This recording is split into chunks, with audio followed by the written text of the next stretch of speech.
आणि विरोधकांची दुकानदारी बंद झाली आहे म्हणून ते खोटं बोलून संभ्रम निर्माण करत आहेत। भाजप संविधानाला बदलणार असल्याचा भ्रम काँग्रेस आणि विरोधकांकडून आता पसरवण्यात येतोय।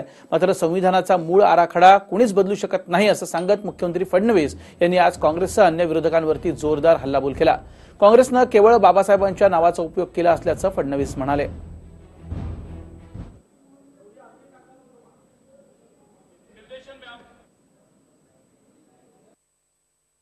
और भारत के संविधान में डॉक्टर बाबा साहेब आंबेडकर जी ने उनको मकान मिले इसकी व्यवस्था भी की थी, लेकिन उस व्यवस्था को चुराने का काम, लूटने का काम कांग्रेस की सरकार ने किया।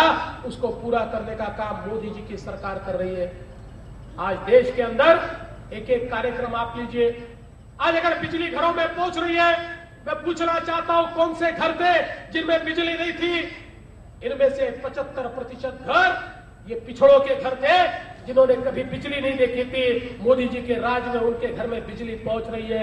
ये केवल बोलते थे, केवल नाम लेते थे, तो बाबा साहेब आंबेडकर जी का नाम लेते थे। मैं कांग्रेसियों को पूछना चाहता हूं, डॉक्टर बाबा साहेब आंबेडकर जी का नाम लेने का आपको अधिकार क्या है? डॉक्टर बाबा साहेब आंबेडकर जी को संविधान सभा में जाने से रोकने का प्रयास किसने किया? इन्हीं कांग्रेसियों ने किया।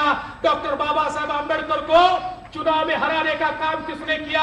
इन्हीं कांग्रेसियों ने किया, जो ये भी नहीं चाहते थे कि डॉक्टर बाबा साहेब आंबेडकर देश की संसद में जाए। आज वो भी कहते हैं कि डॉक्टर बाबा साहेब आंबेडकर के नाम पर वोट मांगने की कोशिश वो करते हैं। दोस्तों, इनका ढकोसला आज लोगों के सामने आ रहा है और इसलिए चिंता करने की आवश्यकता नहीं है। आज जब ध्यान में आ रहा है कि गरीब कल्याण योजनाओं के माध्यम से और अनुसूचित जाति के लिए केंद्र सरकार ने अलग अलग प्रकार की जो योजनाएं तैयार की, इन सारी योजनाओं में जो सबके लिए तैयार हुई उन योजनाओं में भी, और जो अनुसूचित जाति के लिए तैयार हुई उन योजनाओं में भी इतने बड़े पैमाने पर अनुसूचित जाति के लोगों का विकास हो रहा है।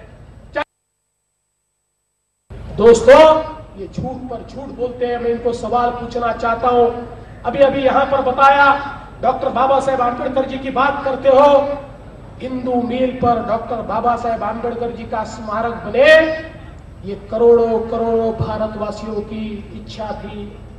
दोस्तों, केंद्र में भी उनकी सरकार थी, राज्य में भी उनकी सरकार थी, और ये जो इंदू मील की जगह है केंद्र सरकार के पीएसयू की जगह थी, टेक्सटाइल कारपोरेशन की जगह थी। लगातार मांग होती थी। डॉक्टर बाबा साहेब आंबेडकर जी, जिन्होंने हमें जीने का तरीका दिखाया, जिन्होंने हमें ऐसा मार्ग दिया कि हम शान से जी सकते हैं, समता का मार्ग जिन्होंने हमको दिया, जिन्होंने हमें संविधान दिया, बाबा साहेब आंबेडकर जी के स्मारक के लिए 1 इंच जगह भी कांग्रेसियों ने नहीं दी। 1 इंच भी जगह। महाराष्ट्र का मुख्यमंत्री दिल्ली जाता था, प्रधानमंत्री को मिलता था, प्रधानमंत्री आश्वासन देता था, ये वापिस आता था, फाइलों पर फाइलें बनती थी।